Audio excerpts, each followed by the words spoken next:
Yo formaba parte de un Navy SEAL. Encontramos un antiguo mal en el mar Báltico. Esto fue lo que sucedió. Tal y como lo leyeron en el título, yo era parte de un equipo Navy SEAL llamado SAC-OP Recon. Si conoces a alguien que fuera un Navy SEAL, te dirán que nunca oyeron hablar de nosotros, lo cual es bastante intencionado. Ellos pensarán que te refieres a operaciones especiales, pero no. Nosotros estamos por encima de eso. Los chicos de operaciones especiales ni siquiera saben que existimos. El equipo opera dentro de programas de acceso especiales, todos los cuales son programas y proyectos, los cuales tienen la autorización de seguridad más alta que utiliza el gobierno de los Estados Unidos.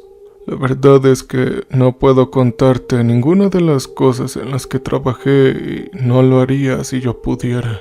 Digamos que simplemente si el ejército o un grupo de inteligencia necesitara ver o hacer algo bajo el agua que nadie más pueda saber, y que también requiera conocimiento de tecnologías e información a las que ni siquiera los Navy regulares tienen autorización para tener acceso, nos enviarían a nosotros adentro. Nuestro trabajo consistía en inspeccionar el sitio en detalle.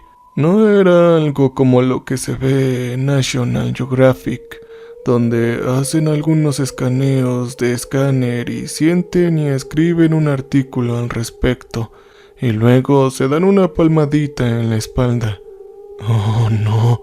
Se necesitan años, a veces décadas, para hacer lo que tenemos que hacer en unos pocos días. Trazamos cada centímetro del área con sonar de alta calidad, infrarrojos, luz visible, rayos X, microondas de retrodispersión y algunas cosas que no puedo mencionar porque son tecnologías extraterrestres. Cuando por fin hemos terminado, si hay una moneda de 10 centavos enterrada en la arena del fondo del océano, podríamos encontrarlas en nuestros datos. Nuestro trabajo se procesa rápidamente y se entrega a nuestro equipo hermano llamado SAC-OP Strike. Los equipos SEAL normales llaman a estos equipos de fuego. Hacen de todo, desde sabotaje, desarmados de minas, hasta combate a submarino.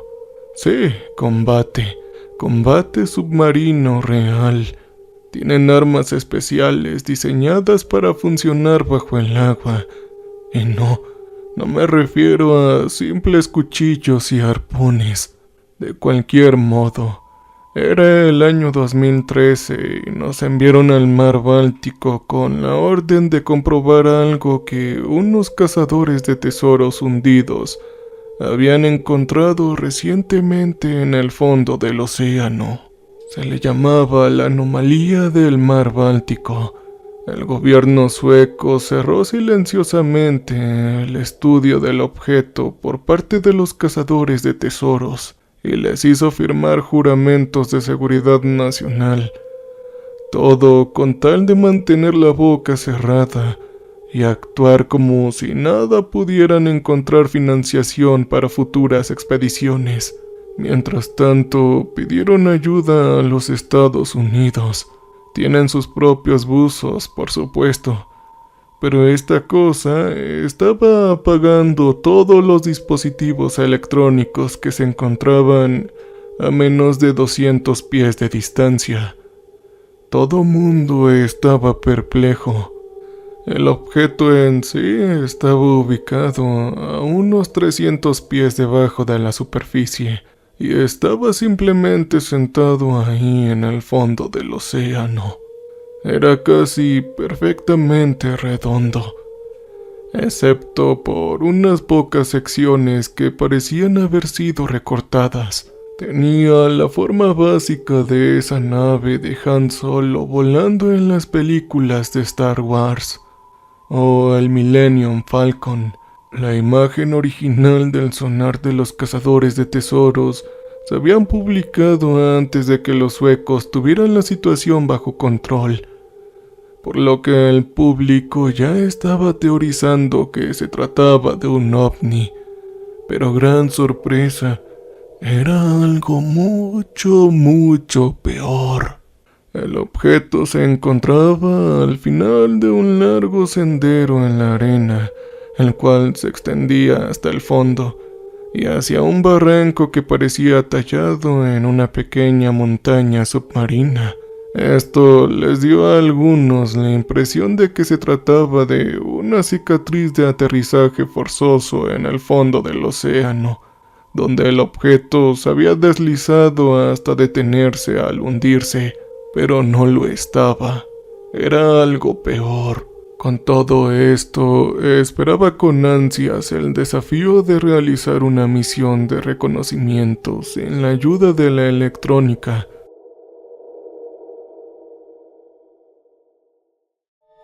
Trajimos algunos dispositivos por si acaso, pero estábamos completamente preparados y esperábamos no poder utilizarlos.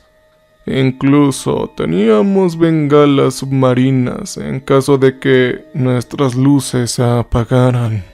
Nuestra misión era bastante simple: determinar la naturaleza básica del objeto y examinar su exterior en detalle. Esto suena más fácil de lo que es, especialmente sin cámaras ni electrónica. Para determinar la naturaleza del objeto, utilizamos el enfoque de la hipótesis nula. Aquí es donde intentas descartar cosas intentando refutar tu hipótesis. En este caso, actuamos sobre la hipótesis de que la formación era de origen natural, pero fue arsénica o una acumulación de sedimento, el cual casualmente formó una forma que parecía una construcción. En el fondo estaba pensando que probablemente se trataba de algún equipo de la Segunda Guerra Mundial, el cual había sido hundido o despegado de un barco durante la guerra, quizá la base de una gran arma montada en un barco. Pero, ¿por qué dejaría fuera de servicio la electrónica? ¿Y cómo? En cualquier caso, todos éramos geólogos, biólogos marinos y oceanógrafos, por lo que sabíamos exactamente qué buscar. Sé que puede sonar extraño para ustedes. Hay que entender que saber lo que estamos haciendo en todas las situaciones que podamos encontrar es por lo que los militares estaban pagando. No estaban desplegando en nuestro grupo sin estas habilidades. Si no quieres ir a la escuela, quédate en los SIC regulares. Aquí teníamos que aprenderte todo. Además de nuestro conjunto de habilidades, nuestro equipo solo tenía 2 escuadrones de 3 hombres cada uno, y ningún oficial al mando. Los 6 éramos oficiales del mismo rango. Diseñamos las misiones nosotros mismos y operamos con extrema autodisciplina. Si necesita un oficial que te diga qué hacer, entonces no eres apto para nuestro equipo de trabajo. La Marina aprendió esto por las malas hace mucho tiempo, que el ego de un oficial al mando puede arruinar una misión en determinadas circunstancias. Y si bien podría ser necesario tener uno cuando los hombres bajo su mando necesitan realizarlo en el caso de las misiones SecOp, solo interfieren y arriesgan vidas, además del fracaso de la misión, y nosotros no fallamos en estas misiones. Fallar no está permitido para nosotros. En los viejos tiempos, los equipos tenían que seguir atacando a sus oficiales al mando, todo para garantizar el éxito de la misión. Y finalmente, la Marina empezó a dejarnos hacer lo nuestro. Mi equipo iba a comenzar tomando muestras del material de la superficie que se había asentado acumulado sobre el objeto. Lo perforaríamos con taladros manuales con punta de diamante y teníamos que determinar de qué estaba compuesto el objeto debajo. Haríamos esto con la ayuda de kits de prueba químicas especiales que teníamos y que fueron diseñados para funcionar en agua del océano. Recuerda, no podíamos usar espectrómetros porque la electrónica aquí era inútil. El otro equipo iba a examinar cada centímetro del objeto, todo en busca de signos de fabricación. Ambos equipos también crearían un mapa del campo magnético del objetivo y su variación. Si lo hubiera utilizando únicamente brújulas de mano y lápices submarinos.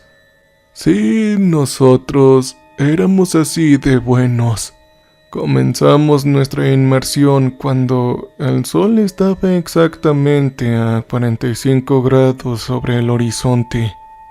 Esto proporcionaría suficiente luz para que no necesitáramos usar nuestras bengalas durante la mayor parte del día. No traíamos tanques de aire, excepto pequeños para emergencias, y en su lugar teníamos mangueras que venían de la superficie, sostenidas por bolsas de aire cada 15 metros. Esto nos permitiría permanecer abajo todo el tiempo que necesitáramos. El equipo de Strike estaba en la parte superior del barco, asegurándose de que las bombas de aire estuvieran funcionando y preparándose para lo que tuvieran que hacer una vez que volviéramos con nuestra evaluación.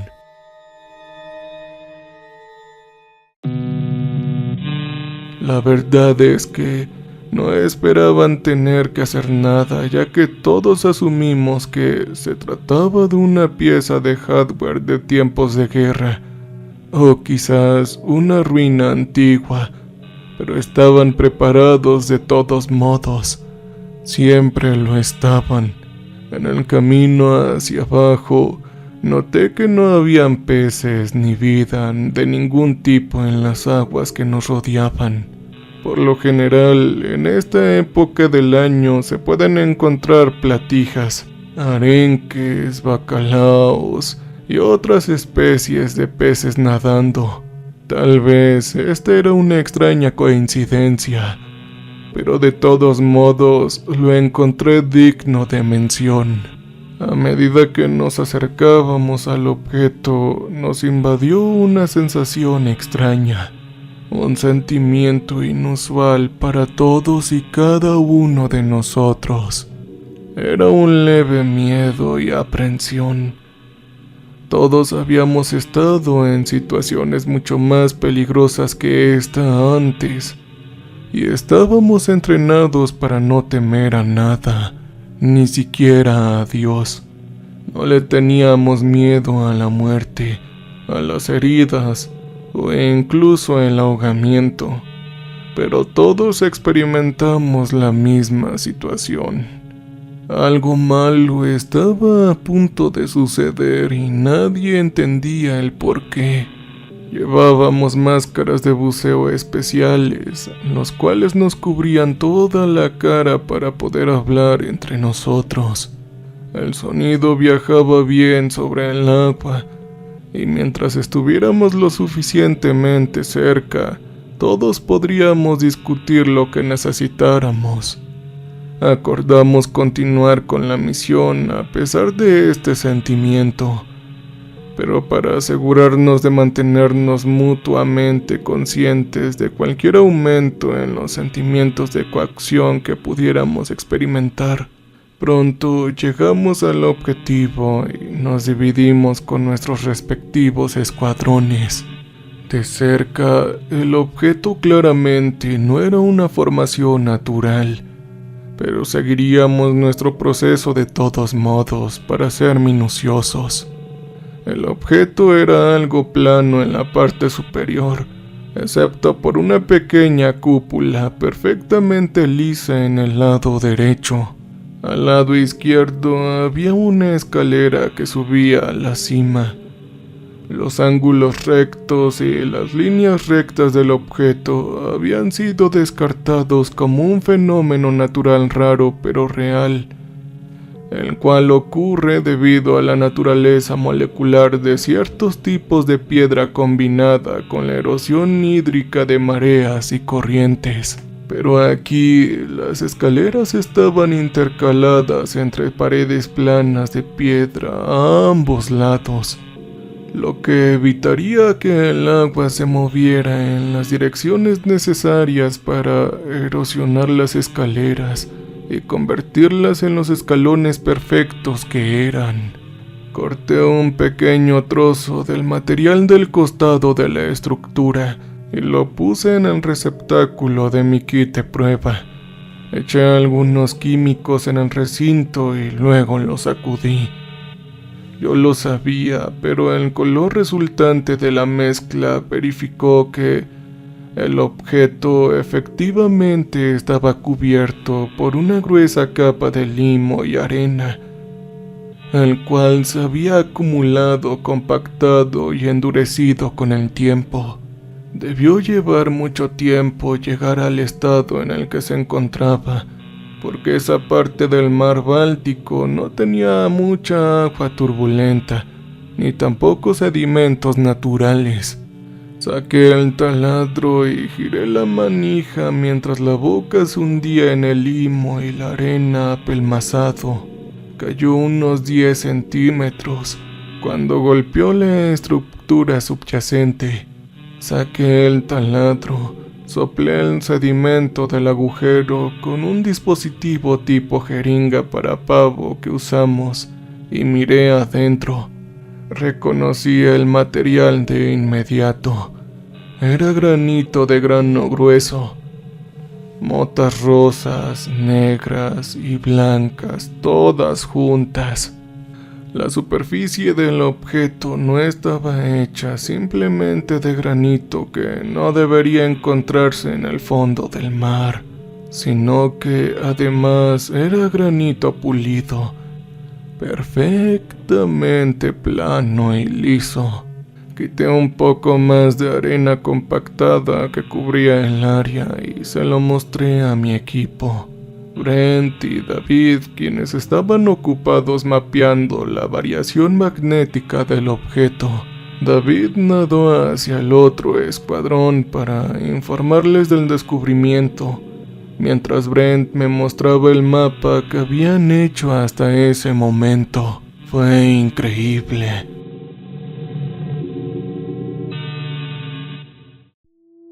Dibujaron en una lámina de plástico que tenían un boceto del objeto con un tipo especial de lápiz graso que funcionaba bajo el agua. Las líneas que dibujaron a su alrededor representaban la distancia desde el objeto, donde el campo magnético que emitía el objeto variaba del norte a sur estándar. Y cada línea tenía un número que indicaba cuántos grados de diferencia con respecto a la lectura esperaba de la brújula y estaba en ese punto. Según el mapa, el objeto estaba alejando la aguja de la brújula 45 grados del norte magnético hacia sí mismo. Este efecto no estaba presente en la superficie como habíamos comprobado antes de descender. En ese momento, David volvió a nadar y nos dijo que el otro equipo había encontrado algo que necesitábamos ver. Los encontramos detrás del objeto donde el fondo de la estructura se une al fondo del océano. Los hombres habían descubierto una pequeña y misteriosa puerta. Mi escuadrón se ofreció como voluntario para entrar. Quitamos nuestras líneas de aire y conectamos nuestros tanques de aire de emergencia, cada uno de los cuales contenía aproximadamente media hora de aire. Estaba oscuro dentro del pasillo y encendí una bengala. Estábamos en un pasillo que conducía hacia el frente del objeto, pero debajo de él. Las paredes tenían menos sedimento y podíamos limpiarlo con las manos hasta llegar al granito pulido. Aproximadamente a mitad de camino, el pasillo ascendía en rampa. Caminamos hacia arriba y fuera del agua hacia una gran sala dentro de la estructura. La habitación estaba oscura y fría. Mi bengala iluminó las paredes y el techo, revelando el mismo granito pulido que el exterior. Habían grabados en el muro de piedra aproximadamente cada 4 pies. El techo estaba a unos 12 pies del suelo. La habitación tenía forma de semicírculo y tenía 3 mesas de granito que parecían un poco a altares, uno a cada lado de la rampa y otra detrás de ella. El resto de la habitación estaba vacía. Intenté encender mi linterna y, como esperaba, no funcionó.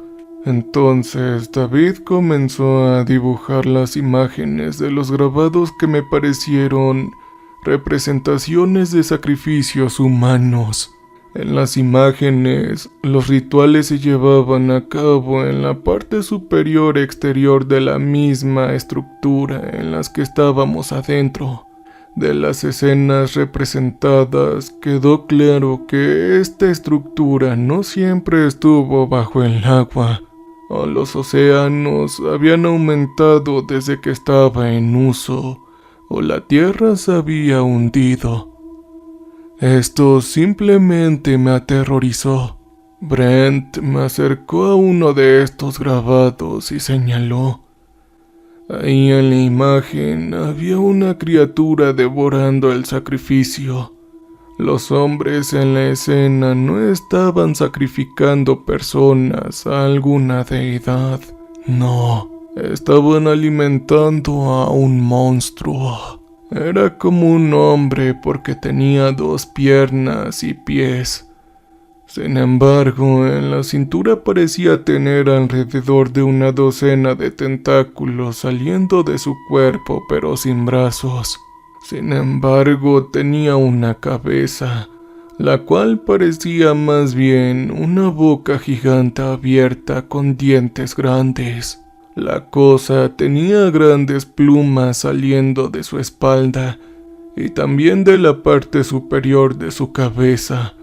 Nunca antes había visto algo parecido.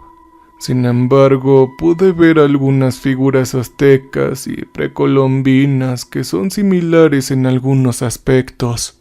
Brent y yo medimos rápidamente las dimensiones de las habitaciones e hicimos un recorrido cubriendo cada metro cuadrado del lugar.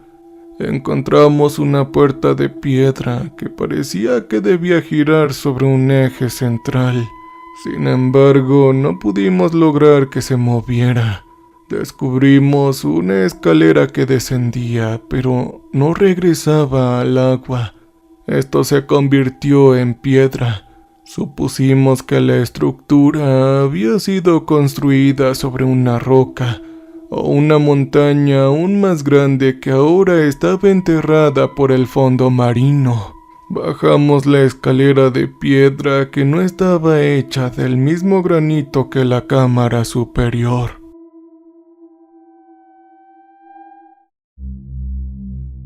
En cambio, este material parecía basado al estándar del fondo marino. Las escaleras terminaban a unos 12 metros de profundidad en una pequeña antecámara. Habían algunas reliquias en el suelo, una lanza y un par de grilletes en los tobillos. Ambos parecían completamente oxidados hasta el punto de que probablemente se desintegrarían si intentáramos recogerlos. La habitación tenía una abertura que conducía a una enorme caverna que estaba iluminada por una gran cantidad de algas bioluminiscentes, las cuales cubrían gran parte de las paredes de la cueva, así como por un pequeño río que entraba y salía de un conjunto de piscinas. El agua brillaba con un color aguamarina brillante, debido a estas algas que la hacían turbia y opaca. Habían grandes cristales de cuarzos incrustados en la roca junto con una pirita de hierro y vetas de oro. La vista en sí fue bastante espectacular. Nos preguntamos en voz alta qué había en esos grilletes. Sospechábamos que era la criatura de los grabados o quizás una víctima del sacrificio. Habían senderos que discurrían entre la roca y las estalagmitas que formaban el suelo de la caverna. Nos dividimos y cada uno siguió caminos diferentes, dándonos exactamente 10 minutos para encontrarnos al pie de la escalera. Para entonces se nos estaría acabando el aire y no íbamos a arriesgarnos a intentar respirar el aire antiguo de ahí abajo, así que tendríamos que regresar pronto. Tomamos muestras del aire, agua y arena, así como fotografías, utilizando cámaras antiguas no electrónicas cargadas con una película especial diseñada para poca luz. La caverna parecía tener al menos 100 metros de distancia, con un techo de unos 10 metros de altura. La anchura la estimé entre 15 y 60 pies. Podía escuchar agua vertiéndose en agua proveniente de la parte trasera de la cueva, así que regresé para determinar si había algún tipo de cascada en algún lugar. Doblé una curva en el sendero y vi la fuente del sonido. Un flujo de agua de 2 pies de metro saliendo de la pared lateral de la cueva, todo a unos 6 metros de altura, formando un arco hacia un estanque que estaba empotrado en el suelo. Detrás de la cascada habían varios esqueletos encadenados a la pared del fondo. Empecé a tomar algunas fotos de esto, cuando sentí que algo muy malo se enredaba alrededor de mi tobillo derecho. Mirando hacia abajo, vi un tentáculo negro que sobresalía de la piscina y que se había envuelto alrededor de mi pierna varias vueltas. Instintivamente aparté mi pierna, pero ésta se apretó con más fuerza mientras lo hacía. Hice una llamada de socorro desde un dispositivo que hacía ruido que cada uno llevaba en nuestro traje de neopreno. Todo mientras golpeaba el tentáculo con mi puño con la esperanza de que pudiera liberarme. Se echó hacia atrás un poco, lo que me hizo caer de espaldas. Tomé mi pico de roca cuando la cosa surgió del agua. Era horrible. Usó sus tentáculos como apoyo en el suelo rocoso negro. Su cabeza era como la de un maldito pulpo, solo que la boca miraba hacia el frente. Gruñó dejando al descubierto lo que me recordó a los dientes de un tiburón, con varias filas que iban hacia la parte posterior de su garganta. Comenzó a tirar de mí hacia él y a levantarme al suelo cuando Brent me alcanzó con David no muy lejos. Golpeó el tentáculo que me sostenía con su pico de roca, dejando escapar un fluido brillante de color aguamarina, todo de la carne de esta criatura. Inmediatamente me dejó y dirigió su atención a mi compañero Brent. Sus ojos de color ámbar, del tamaño de un platillo, Se movían de un lado a otro mientras lo examinaba un momento antes de atacar con 2 de sus tentáculos. Mientras lo hacía, ambos apéndices proyectaron varillas acanaladas blancas, largas y delgadas, afiladas, desde sus puntas que perforaron el torso de Brent. Luego, la criatura lo levantó y lo atrajo hacia su boca abierta y chillona.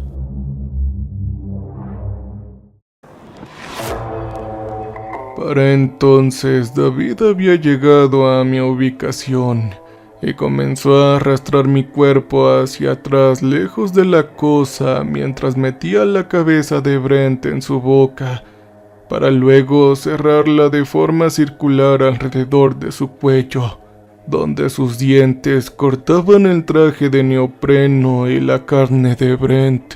Se desolló tratando de liberarse por un momento antes de que la criatura le arrancara la cabeza de un mordisco. Solo pudimos observar y tomar algunas fotos desde la distancia, mientras usaba sus tentáculos para quitarse el traje de neopreno y luego masticar el cuerpo de Brent como lo haría un humano al descascarar un camarón.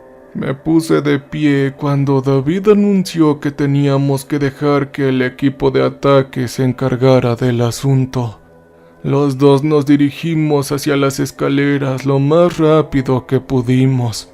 Antes de que pudiéramos llegar ahí, la criatura nadó a lo largo del río junto a nosotros y saltó fuera del agua, atacando a David mientras le clavaba sus varas puntiagudas tal como lo hizo con mi compañero Brent. David y la bestia cayeron de lado y ésta procedió a alimentarse de él. Lo hizo con tal ferocidad y velocidad que no tuve tiempo de intentar salvarlo. Todo lo que podía hacer ahora era correr y aprovechar el hecho de que no podría eliminarme por un minuto mientras alimentaba de mi compañero David. Sí, sé que esto suena bastante cruel, pero es la supervivencia del ser humano. Así es la naturaleza. Miré hacia atrás mientras corría y vi que la criatura había dejado el cuerpo sin vida de David en el suelo y había comenzado a perseguirme a mí ahora. Supongo que no quería perder nada de esa rara comida humana que ahora había descubierto. Supongo que había estado alimentándose de las algas en el agua durante tanto tiempo, que el sabor de la sangre, una vez más después de todos estos años, era demasiado rico como para resistirlo. Justo cuando estaba llegando a la abertura de la pequeña cámara donde estaba la escalera, la cosa se arrojó hacia mí y yo aterricé de espaldas. Para entonces ya tenía mi pico de piedra en la mano, así que comencé a golpear su punta puntiaguda en la carne de cada uno de los tentáculos de este monstruo. Yo lo retiro, pero mientras lo hacía, la cosa envolvió su cuerpo alrededor de mi torso superior y presionó su carne contra la parte posterior de mi cuello, donde pude sentir pequeños pelos como cerdas clavadas en mi columna. Eran como pequeñas agujas insertándose profundamente en mi sistema nervioso, donde la criatura se apoderó de mi control motor. Esta cosa usó este método para acoplarse con mi cerebro, y nuestras mentes se convirtieron en una sola. Ahora conocía toda su historia, pensamientos y experiencias. Ya entendía sus motivaciones y deseos más profundos, al igual que él ya conocía los míos. Usó mis piernas para caminar mientras me montaba como un caballo por las escaleras, todo hacia la cámara de arriba, y bajaba por la rampa hacia el mar abierto. No había salido de la caverna desde hacía más de un milenio, ya que necesitaba un anfitrión humano para subir las escaleras. Pude sentir su emoción cuando salimos de la estructura y procedimos a eliminar a los 3 hombres del otro escuadrón que tan emocionados habían estado esperando nuestro regreso. Conociendo la letalidad del equipo de ataque, optó por robar una balsa motorizada inflable y hundir el barco haciéndome hacer un agujero en el casco con mi pico de roca. El sonido de mi acción alertó a los marinos que estaban dentro de nuestra presencia, y 2 de ellos entraron al agua para comprobarlo mientras corríamos a toda velocidad en la balsa. Me compré una gabardina de gran tamaño para ocultar la criatura en mi espalda y así poder moverme entre la masa sin causar revuelo.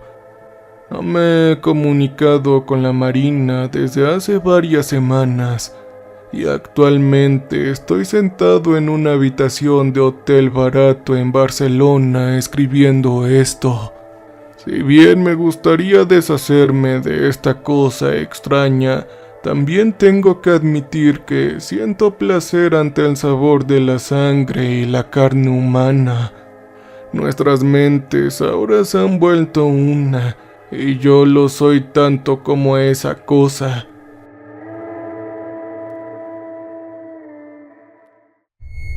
Sé que los militares ya habrán enviado un equipo para localizarme, y sé que probablemente, eventualmente me van a encontrar.